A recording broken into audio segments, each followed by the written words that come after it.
Y dijo el Señor: Tú eres Pedro, y sobre esta piedra edificaré mi iglesia. El Santo Padre, Benedicto XVI, en su aprobación y promulgación del compendio del Catecismo escribió: Agradezco infinitamente a Dios nuestro Señor el haber dado este catecismo por mi venerado y amado predecesor, el Papa Juan Pablo II. Estos, la Iglesia, el Papa y el Catecismo, son los fundamentos de esta catequesis de primera comunión. En nombre del Padre, del Hijo y del Espíritu Santo. Amén. Ave María Purísima, sin pecado concebida. Bienvenidos, queridos amigos, a nuestro curso de preparación para primera comunión, este curso que está orientado a los padres y a los catequistas. Mónica, ¿cómo estás? Bienvenida. Muy bien, muchas gracias, contenta. Bueno, y hoy terminamos nuestro primer gran bloque de este curso, que quienes escuchaban la semana pasada les recordaba que este curso tiene dos grandes momentos, que son las primeras 20 lecciones que vemos el Antiguo Testamento y sobre todo los mandamientos, y las siguientes 20 lecciones que son el Nuevo Testamento, la historia de la vida del Señor, y también como temas así fundamentales los sacramentos, la Iglesia, nuestro Señor, en fin. Así que bueno, hoy terminamos con la historia sagrada y vamos a hablar de Judas Macabeo, y terminar este bloque, que dice así: concluyó por fin el cautiverio de los judíos en Babilonia.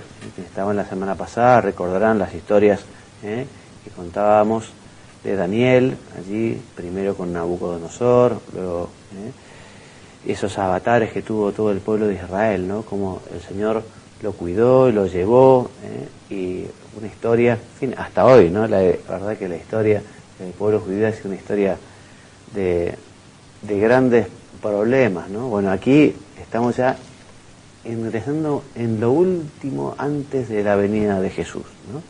Entonces, bueno, regresaron al país de Canaán después de haber estado exilados en Babilonia, y allí el pueblo elegido construyó el templo. Pero no lograron vivir en paz. Tuvieron que luchar contra sucesivos invasores, algunos más crueles que otros. Faltaban 3 siglos y pico para que naciera el Redentor, cuando su tierra fue invadida por Alejandro Magno, uno de los hombres más importantes de la historia antigua. Luego sufrieron la ocupación de egipcios y persas. Un rey sirio, Antíoco III, saqueó el templo de Jerusalén y se llevó sus tesoros. Su sucesor, Antíoco IV, hizo colocar en el templo una estatua de Júpiter y desató una terrible persecución contra los judíos. Durante ella mataron a los 7 hermanos macabeos y a su madre por negarse a despreciar la ley de Dios. Entonces se levantó contra Antíoco un sacerdote israelita llamado Matatías, que se retiró a las montañas y armó un ejército para hacerle la guerra. Murió Matatías y lo sucedió como el jefe de ese ejército un caudillo ejemplar, amigo de Dios y defensor de las buenas tradiciones de su pueblo. Era este Judas Macabeo, que llevaba el mismo apellido de aquellos 7 hermanos que entregaran heroicamente sus vidas antes que pecar. Derrotó a 4 grandes ejércitos sirios, reconquistó el país de Canaán, purificó el templo profanado por Antíoco y restableció el culto del Dios verdadero. Antíoco andaba peleando con los persas cuando se enteró de los descalabros sufridos por sus generales a manos de Judas Macabeo. Con motivo de esas malas noticias, se enfermó de tristeza y murió. Judas Macabeo cometió un error, sin embargo. Después de triunfar sobre Nicanor, un oficial bastante competente que enviaran contra él, se alió con Roma, que era por entonces la nación más poderosa del mundo. Ese fue un error político y sobre todo una señal de desconfianza hacia Dios, que lo había protegido hasta aquel momento sin que le hiciera falta ayuda de nadie.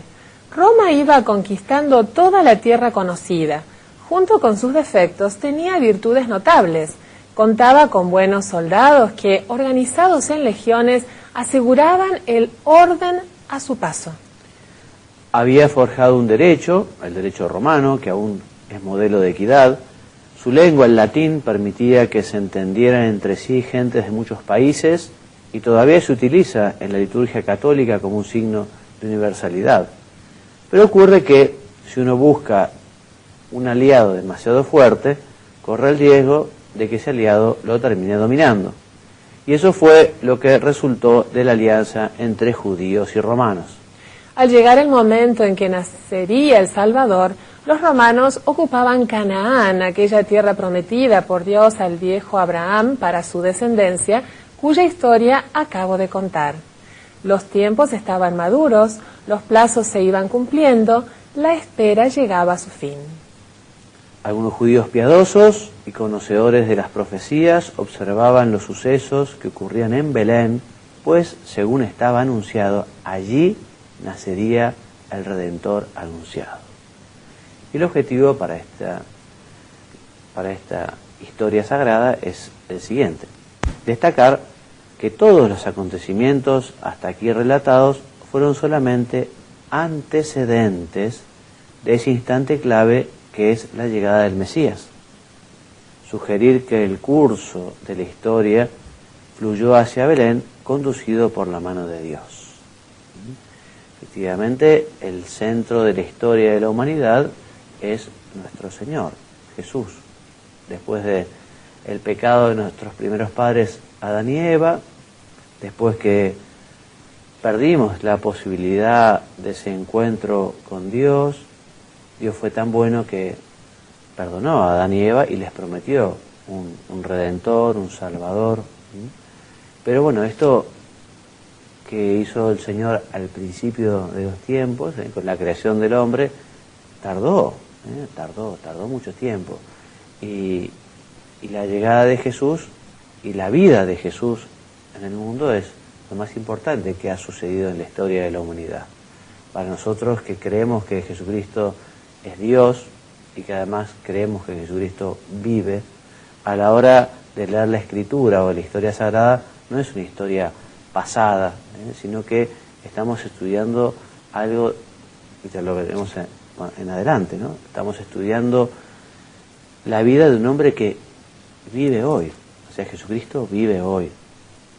Entonces yo les animo, ahora que comenzamos con el Nuevo Testamento, que especialísimamente lean con devoción los Evangelios, o que se consigan una muy buena vida de Jesús, que relate la información de los Evangelios y que los meta también un poco en la geografía, en la historia, en las circunstancias, que a veces el Evangelio no lo trae, pero un libro sobre la vida de Jesús, de un buen autor, que hay muchos, les puede ser de gran utilidad.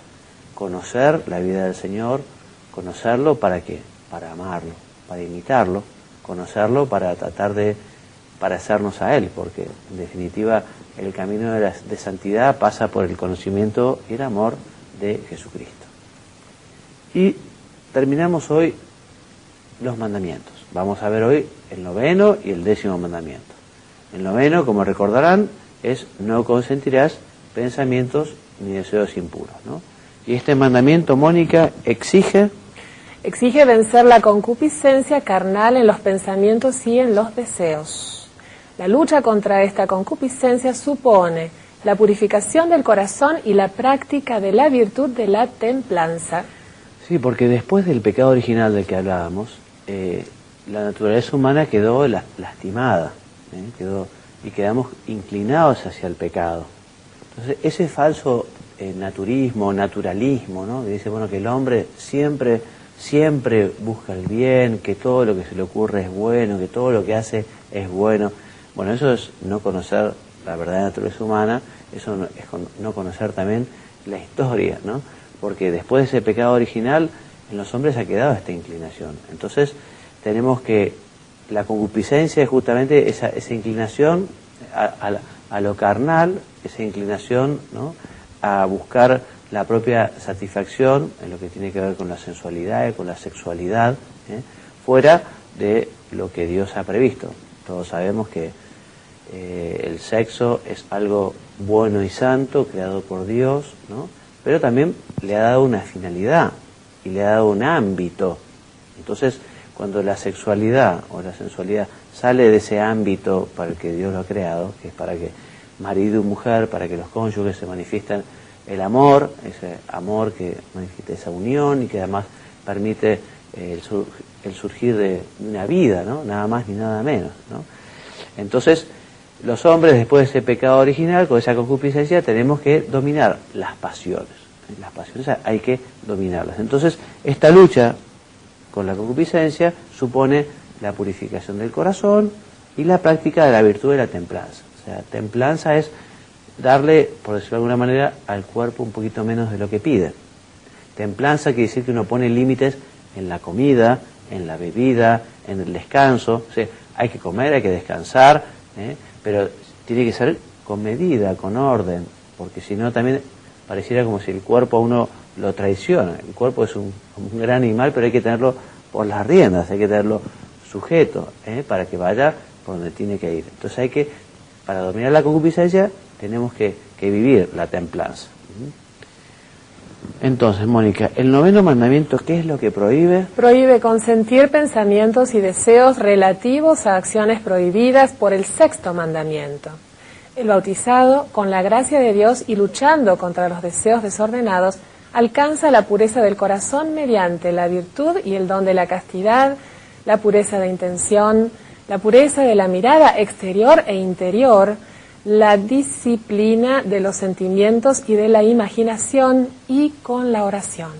Entonces estos son los medios que tenemos que aprovechar para vivir bien la virtud de la pureza, la virtud de la castidad, que tienen que vivir todos, cada uno según sus circunstancias, los casados como casados, el sacerdote como sacerdote, los novios como novios, porque todos tienen que vivir esta virtud de la pureza, esta virtud de la castidad. Entonces hay que aprovechar la gracia de Dios a través del sacramento de la Eucaristía, a través del sacramento de la penitencia, pedirlo en la oración y como nos dice el catecismo, ¿no? Viviendo la templanza también, la mortificación, sin hacer cosas raras, pero sin dejarse llevar, digamos, por la pasión. Esto que estamos diciendo ahora, hoy por hoy, hay mucha gente que dice, pero esto es impensable, ¿no? Esto no es lo que dice en general la televisión, no es lo que dicen los medios de comunicación, no es lo que se manifiesta en las películas. Todo pareciera que, o muchos a veces de lo que se dice o se hace, afirman, bueno, vos hacés la tuya, lo importante es que te realices, que hagas lo que vos quieras, que hagas lo que quieras, cuando quieras y como quieras, lo importante es que estés bien. Y todo eso hay que verlo bajo la lupa, digamos, de cuál es la voluntad de Dios. O sea, si uno realmente quiere ser feliz, uno tiene que vivir conforme a lo que Dios ha pensado para cada uno. Si uno se dedica egoístamente a buscar el placer sexual, el placer de la comida, el placer del materialismo, bueno, al final uno será un verdadero infeliz, porque el hombre está pensado para cosas grandes y el corazón del hombre no le alcanza con esas cosas que realmente son malas porque lo alejan a uno de Dios. Pues aunque quizás no tenga mucho marketing hoy por hoy, digamos, hablar de la pureza, de la castidad, pero es importante porque es el camino de la felicidad. Y hay mucha gente que está muy frustrada, hay mucha gente que está muy infeliz porque se ha alejado de Dios, porque no ha vivido conforme al querer de Dios y porque no ha vivido estas cosas, ¿no? Una vida ordenada en este plano también. Bueno, ¿qué es lo que exige la pureza? Bueno, entre otras cosas, el pudor. El pudor que regula las miradas y gestos en conformidad con la dignidad de las personas. El pudor libera del difundido erotismo y mantiene alejado de cuanto favorece la curiosidad morbosa. También es conveniente para poder vivir la virtud de la caridad, de la castidad y de la pureza, que haya un ambiente social que acompañe, ¿no? En teoría, el Estado, el gobierno, debería justamente ayudar a los ciudadanos a que puedan tener una vida sana en esta materia, ¿no? Sobre todo, además, por ejemplo, todo lo que tiene que ver con los más chicos y con los menores, porque a veces puede haber grandes abusos en esta materia. Entonces, la autoridad tiene que poner límites a lo que es la pornografía, en la calle o en la televisión, en fin. Hoy hablar de la palabra censura es una cosa que no se puede, pero digamos, cualquier padre de familia cuida a su hijo para que, no sé, nada le vaya a hacer daño. También depende de la edad que tenga, ¿no? Pero es algo de sentido común, y algo de mucho sentido sobrenatural.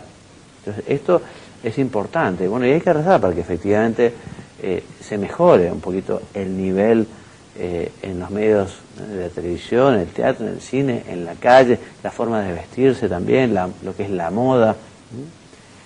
Muy bien. 10º mandamiento, entonces, no codiciarás los bienes ajenos. Este mandamiento complementa al precedente y complementa también al 8º. Y exige una actitud interior de respeto en relación con la propiedad ajena.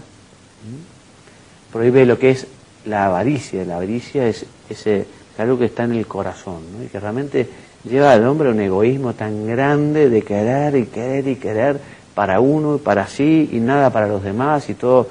Tremendo, la avaricia.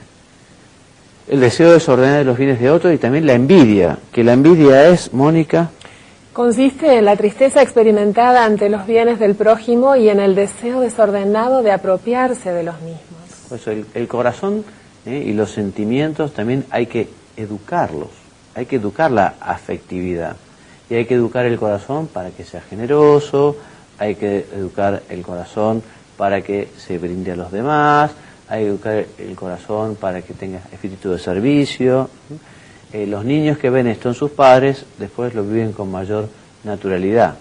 Hoy por hoy en general a veces lo que se ve es que la gente está a veces mucho en lo suyo, digamos, todos un poco, pero hay que luchar contra justamente esa tendencia desordenada a ser egoísta, a encerrarnos en nuestras cosas, a no pensar en los demás, a solo preocuparse en lo de uno.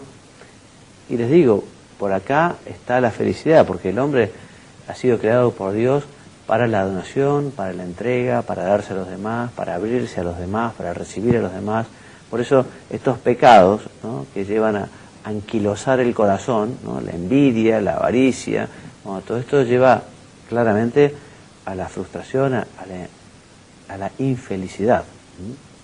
Entonces el desprendimiento, porque la pobreza cristiana no está en no tener, sino que es estar desprendido, porque uno puede tener mucho, es una persona desprendida, y uno tiene mucho, pero es generoso y da a los demás, y da trabajo y ayuda a los más necesitados.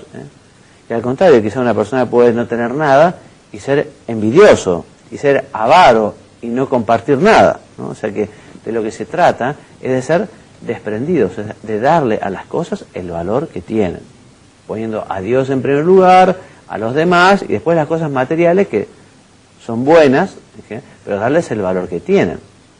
Por eso repetimos, el desprendimiento de las riquezas, según el espíritu de la pobreza evangélica, y también el abandono a la providencia de Dios, que nos libera de la preocupación por el mañana, nos prepara para la bienaventuranza de los pobres de espíritu, porque de ellos es el reino de los cielos. Así lo dijo nuestro Señor en el Sermón de la Montaña: bienaventurados aquellos, los pobres de espíritu, porque a ellos les pertenece el reino de los cielos. Los pobres de espíritu, los que son personas desprendidas, porque no se puede amar a Dios y a las riquezas, no se puede hacer compatible lo que se rechaza. Por eso vivamos el desprendimiento. Y si alguna vez estamos apegados a las cosas, vivamos también el desprendimiento material de dar, ¿no? O sea, yo a las personas en los retiros muchas veces les digo que un buen ejercicio a la vuelta de un retiro puede ser sacar todo lo que uno tiene en su armario, en sus roperos, en sus cajones, en el escritorio, con varias bolsas, ¿no? Entonces, bueno, lo que uno necesita y está en buen estado y lo usa, bueno, uno lo guarda. Aquello que está roto, que no sirve, lo tira. Y lo que uno no usa y está en buen estado, lo regala, lo da a otra persona. Yo no sé si es muy bueno andar acumulando y acumulando, desprenderse. O sea, tener lo que uno necesita. Y además en ese sentido no es malo también aspirar a tener cada más cosas y mejor. Pero desprenderse también de lo que uno no utiliza y dárselo a otro. Siempre hay gente que necesita más que uno. Y en este desprendimiento, ya les digo, está en la vida eterna. Bienaventurados los pobres, porque de ellos es el reino de los cielos, nos dice Jesucristo. Muy bien, Mónica. Entonces, nuestro momento. Nuestro ratito, catequesis especial. Catequesis especial es una de las ramas de la catequesis que va dirigida a los predilectos del Señor. Vamos a recordar aquel pasaje del Evangelio de San Mateo, capítulo 19, que estaba Jesucristo predicando en tierras de Judea, y de pronto se le acerca alguien con un grupo de niños para que el Señor les impusiera las manos. Viendo que se aproximaba una interrupción al Señor por esta visita de los niños, los discípulos poco se desesperan y quieren impedir que el Señor atienda a los niños. Y entonces, ¿qué le dice el Señor? Dice, lo leemos en la pantalla, dejen a los niños, no les impidan que vengan a mí, porque el reino de los cielos pertenece a los que son como ellos. Y si hablamos de catequesis especial, hablamos de personas con capacidades diferentes. Entonces, en estos tiempos de hedonismo, en tiempos de egocentrismo, en tiempos en los que la imagen tanto importa, es bueno que recordemos, sobre todo los catequistas, los padres de familia, que lo que dice la Constitución Pastoral Gaudium et Spes del Concilio Vaticano II, que es para la Iglesia en el mundo, ¿no? En su número 35, que nos dice que la persona vale más por lo que es que por lo que tiene o sabe hacer. Y con el tema de la catequesis especial quiero compartir con todos ustedes algo muy lindo, que es un mensaje que pronunció Su Santidad Juan Pablo II en enero de 2004 en el Simposio Internacional sobre Dignidad de las Personas con Discapacidades Mentales. Y dice así: los derechos y las obligaciones son iguales para todos los seres humanos, no únicamente para los sanos. La sociedad debe ayudar a las personas con discapacidad para que puedan desarrollar todos sus dones. Esa es la base de las sociedades justas y solidarias. La calidad de la vida dentro de una comunidad se mide en buena parte por el compromiso en la asistencia a los más débiles y a los más necesitados y en el respeto de su dignidad de hombres y de mujeres. El mundo de los derechos no puede ser solo prerrogativa de los sanos. Se deberá facilitar la participación de la persona con discapacidad en la medida de lo posible en la vida de la sociedad y ser ayudada a desarrollar todas sus potencialidades de orden físico, psíquico y espiritual. Este mensaje es muy importante que lo tengamos muy presente. La presencia y la existencia de grupos de catequesis especial, hablo de familia, catequista y catequizandos, a la Iglesia nos enriquece muchísimo, porque ellos tienen algo, tienen una capacidad altísima. ¿Saben de qué? Capacidad de amar. Padre Juan María, te toca. Muchas gracias, muy lindo, Mónica. Bueno, y vamos a hablar un poquito ahora continuamos hablando de la misa, ¿no? Ya en los ritos iniciales, una vez congregado el pueblo, el sacerdote y ya los ministros revestidos con los ornamentos sagrados, avanzas hacia el altar en este orden. Primero el turiferario, y el turíbulo, es donde se pone el incienso, es el que está primero en esta procesión. Los ministros que llevan los cirios, como se ve aquí en la foto, aquí está el incienso y aquí está el turíbulo que no se ve. Los ministros que llevan los cirios encendidos y en medio de ellos el acólito u otro ministro con la cruz. Los acólitos y otros ministros. Después el lector, que puede llevar un poco elevado el evangeliario, pero no el leccionario. El sacerdote que celebra la misa. Aquí tenemos llevando el evangeliario en la foto. Si se usa incienso, el sacerdote antes de iniciar la procesión pone incienso en el turíbulo, lo bendice con el signo de la cruz sin decir nada. Entonces, si hay canto, bueno, el coro iniciará el canto de entrada mientras la procesión se dirige hacia el altar. Al llegar al altar, el sacerdote y los ministros hacen una inclinación profunda. La cruz con la efigie de Cristo crucificado llevada en procesión puede ser colocada junto al altar como cruz del altar. Como esta debe ser una sola, aquí ya será llevada a otro lugar si ya hay otra cruz sobre el altar, ¿no? Los candeleros se colocan sobre el altar junto al mismo y el evangeliario se pone sobre el altar también. Entonces el sacerdote se acerca al altar, lo venera con un beso, que tiene que ser un beso de amor, no como el beso de Judas. Luego, según las circunstancias, inciensa la cruz y el altar en torno a él, y concluye esto el sacerdote se dirige a la sede. Una vez terminado el canto de entrada, estando todos de pie, el sacerdote y los fieles hacen la señal de la cruz y el sacerdote dice en nombre del Padre, del Hijo y del Espíritu Santo, y el pueblo responde amén. Luego, vuelto hacia el pueblo y extendiendo las manos, el sacerdote lo saluda con una de las fórmulas propuestas. También puede hacer una pequeña introducción para hablar del santo, del día o de la misa que se celebra. Luego sigue el acto penitencial, se canta o se dice el Señor ten piedad o Kyrie eleison, y luego, si está prescripto, si es domingo, fiesta de guardar, se reza o se canta el Gloria. Después el sacerdote invita al pueblo a orar con las manos juntas diciendo oremos, y espera unos minutos, haciendo un poco de silencio, de oración, y después de ese silencio lee la oración colecta, ¿no? Que esa oración está perfectamente vinculada al santo que se celebra ese día, o a la fiesta que se celebra ese día, o a la misa, si es una misa votiva o ritual. En la próxima lección comenzaremos con el Nuevo Testamento.